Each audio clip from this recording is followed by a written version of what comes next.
bagi Bapak Ibu semuanya dan teman-teman.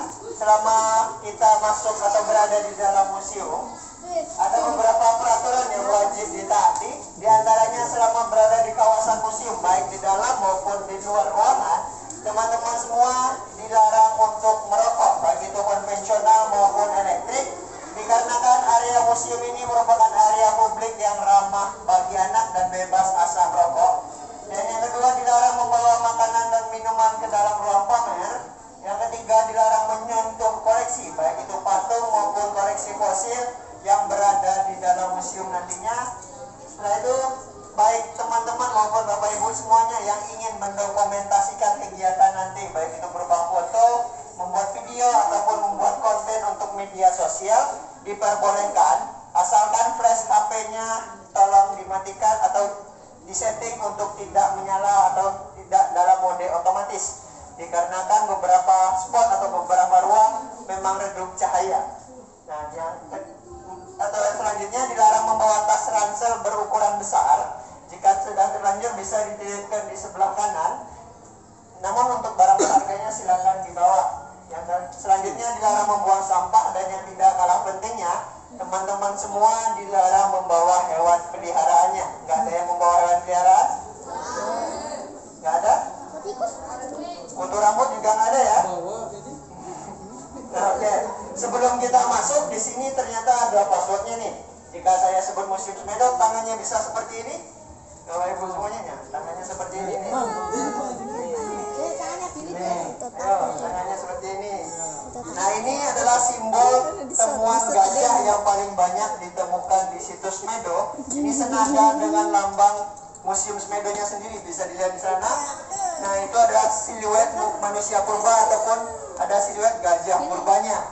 Nah, sementara yang jempol ini melambangkan gading, sementara kelingking melambangkan belalai gajah. Nah, jika saya sebut Museum Smedo, teman-teman membalas dengan sorangan ora teka ra kepena. Bisa? Ora teka ra kepena. Ngapa di mana? Bisa kan? Adaptasi dari Tegal ini. Oke? Coba kita tes dulu. Museum Smedo. Lagi kurang kompak nih. Museum Smedo. Mari kita lanjut lagi masuk ke dalam ruang pamer bersama. Sini Mas, nopal dulu. Videoin, ngasih jatuh aja.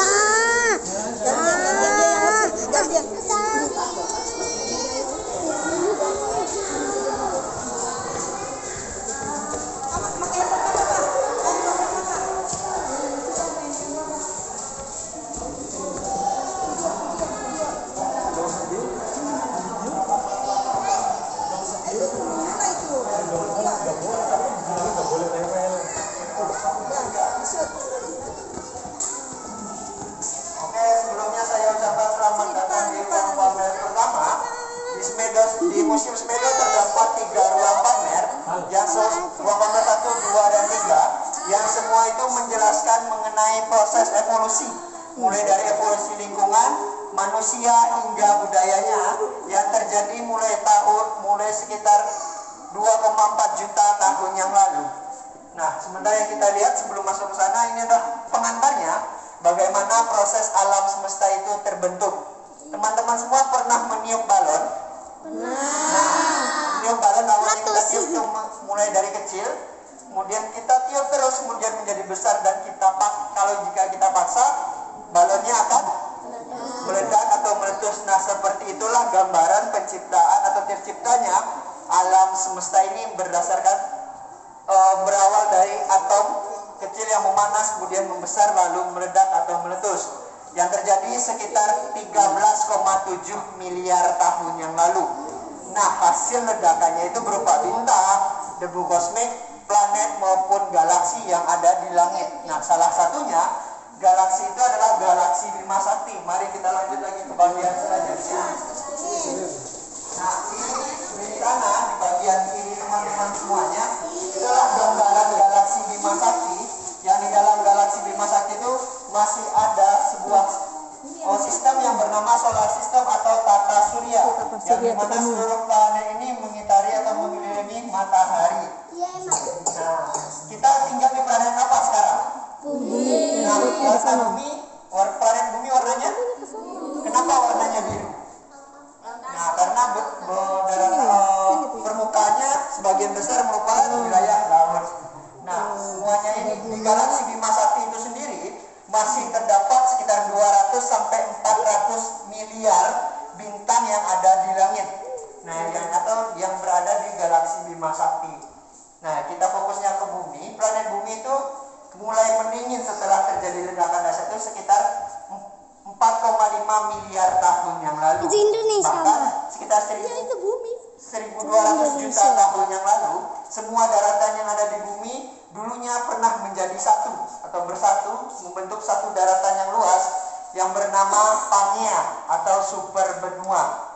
Dan kemudian super benua itu terbagi lagi atas dua yang bernama Gondwana dan Laurasia sekitar 200 juta tahun yang lalu. Nah, selama bumi itu ada, terdapat 5 tahapan kehidupan makhluk hidup yang awal pertama kali muncul di bumi. Nah, bisa dilihat di sana tuh.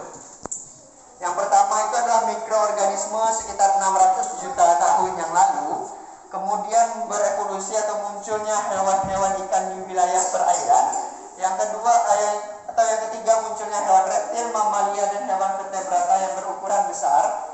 Sekitar 140 juta tahun yang lalu barulah kemudian muncul hewan-hewan primata dan manusia purba. Nah, dinosaurus itu masuknya di fase ketiga, waktu reptil, hewan vertebrata dan mamalia besar. Nah, itu adalah fase-fase awal-awal kehidupan yang ada di bumi. Nah, mari kita lanjut ke bagian selanjutnya.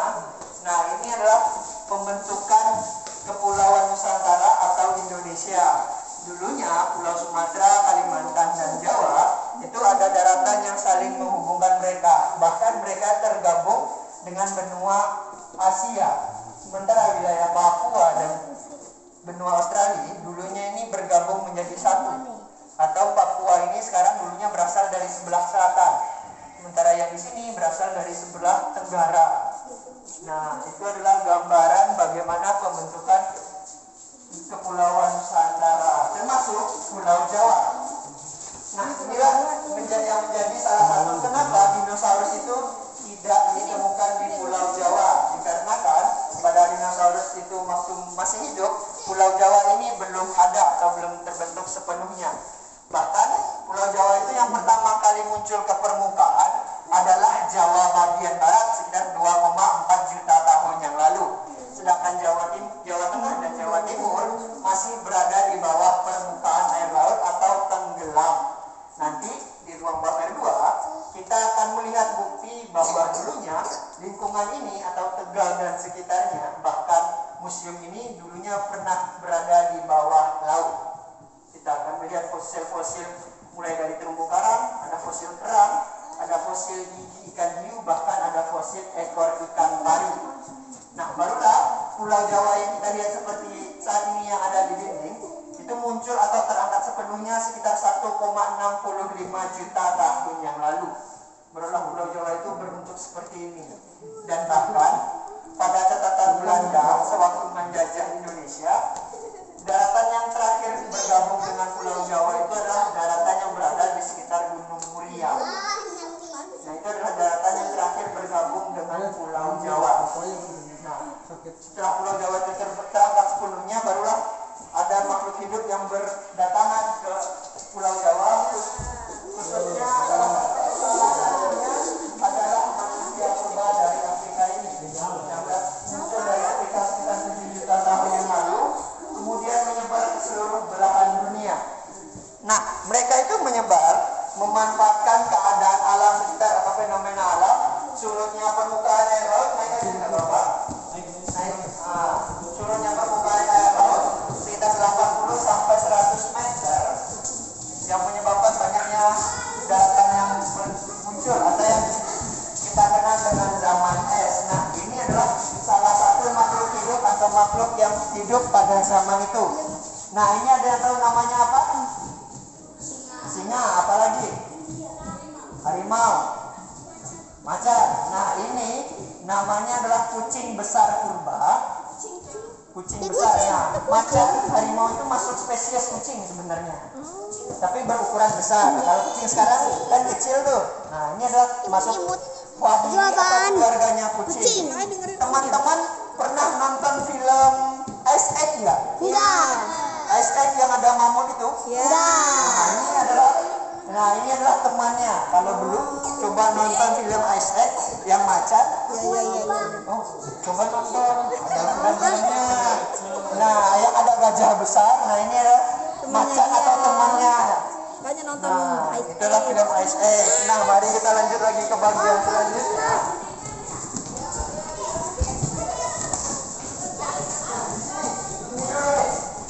Nah, ini adalah rute perjalanan Homo erectus yang muncul dari Afrika kemudian menjelajah ke seluruh belahan dunia. Nah, dan ada yang sampai ke Cina juga, ada yang sampai Eropa, bahkan sampai ke Pulau Jawa. udah capek. Ya. Nah, Homo erectus ini berjalan kemanapun dengan cara berjalan kaki tanpa ada alat transportasi, baik itu beca, sepeda maupun motor dan yang lainnya belum ditemukan. Hanya mereka itu berjalan kaki bahkan sampai ke Indonesia, khususnya Homo erectus itu hanya sampai saat ini baru ditemukan di Pulau Jawa saja. Nah kemanapun mereka berada, kemanapun mereka itu jalan-jalan, selalu membuat dan membawa sebuah kebudayaan dan alat. Namanya itu adalah kapak perimbas dan kapak penetap. Nah ini adalah alat yang dibuat oleh manusia purba. Nah ini adalah alat yang dibuat oleh manusia purba. Ini merupakan batu yang dibuat oleh manusia purba yang digunakan untuk berburu, mengolah makanan hingga melindungi diri dari musuh maupun dari hewan-hewan buas lainnya. Ini batu apa? Itu namanya batu kapak perimbas. Nah itu adalah batunya yang digunakan oleh manusia purba untuk berburu. Tahu berburu? Tahu. Nah ya kayak gitu, melumpuhkan hewan buruannya dengan ini. Nah atau kita bisa menggambarkan sekarang pernah. Nah ini sama dengan pisaunya kita saat ini. Iya. Nah ini adalah dulunya, ini adalah pisaunya manusia purba. Bisa dibilang seperti itu. Bagus buat. Ya, ini adalah batu-batu yang digunakan oleh manusia purba untuk bertahan hidup, untuk berburu, Terus mengolah makanan maupun melindungi dirinya. Nah itu aja kegunaannya. Oke? Di ruang pamer selanjutnya ada patung nih. Ada yang nggak takut patung kan? Enggak. Tengkorak nggak ada yang takut kan? Enggak. Ayo kita lanjutkan.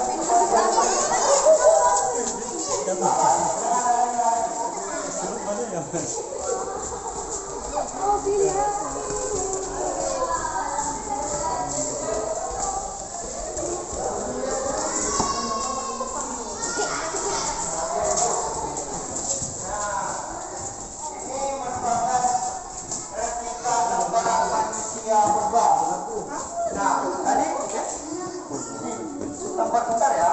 Nah, ini adalah tengkorak manusia purba. Tadi manusia purbanya berasal dari mana? Dari Afrika. Nah, dua itu, Australopithecus dan Homo habilis, itu hanya ditemukan di Afrika. Sementara yang ketiga ini ditemukan di Indonesia, khusus tepatnya di Ngawi. Kalau ini adalah replikanya, namun berukuran sama dengan yang aslinya, persis sama seperti ini. Nah sementara yang ini adalah Homo erectus, sedangkan yang selanjutnya adalah Homo sapiens yang menjadi cikal bakal manusia modern seperti kita saat ini. Bisa dilihat perubahannya. Nah ini adalah evolusi yang terjadi. Nah semuanya ini ditemukan di Indonesia, khususnya di Wajak dan di Flores. Nah untuk di Flores sendiri, ini bukan tengkorak anak-anak, melainkan tengkorak manusia dewasa. Dikarenakan atau kita pernah mengenal atau pernah tahu dengan sebutan hobbit atau manusia kerdil. Nah, di sana juga ada manusia kerdil dari Flores. Ini adalah tengkoraknya atau kerangka tengkorak yang ditemukan di sana. Untuk tingginya sendiri sekitar 100 cm dengan berat badan 30 kg saja. Tidak bisa bertumbuh lagi menjadi besar. Dikarenakan faktor lingkungan maupun penyakit yang ada terjadi di sana pada waktu itu masih butuh penelitian lebih lanjut. Nah, ini adalah gambaran tengkorak ataupun replika dari produk evolusi manusia, mulai dari Homo erectus menjadi Homo sapien. Nah, di depan sana, berhubung Homo erectus itu hanya ditemukan di Pulau Jawa, terdapat 3 jenis Homo erectus yang ditemukan di Pulau Jawa, yaitu ada arkaik, tipik, dan progresif. Nah, dari teman-teman semua bisa melihat yang ini. Nah, ada yang bisa membedakan nggak bentuk kepala dari arkaik, tipik, dan progresif ini? Ya, apa yang beda? Apanya yang beda yo? Nah, mulutnya, dagunya, kepalanya, dahinya, kupingnya. Nah, itu adalah perbedaan dari Homo erectus yang ada di Pulau Jawa. Nah, selain itu, semakin ke progresif ini, Homo erectusnya semakin cerdas atau semakin pintar, dikarenakan volume otaknya juga ikut berkembang. Nah, arkaik itu mempunyai volume otak mulai dari 800 sampai 900, tipik 900 sampai 1000, sedangkan progresif 1000 sampai 1100 cc. Sedangkan kita sebagai manusia modern itu mempunyai volume otak sekitar 1300 sampai 1400 cc saja. Itu untuk manusia modern, perbedaan kita dengan Homo erectus atau manusia purba. Dan kita telah bisa memanfaatkan kinerja otak kita untuk melakukan penemuan atau melakukan pekerjaan yang lebih kompleks. Nah, bagian selanjutnya,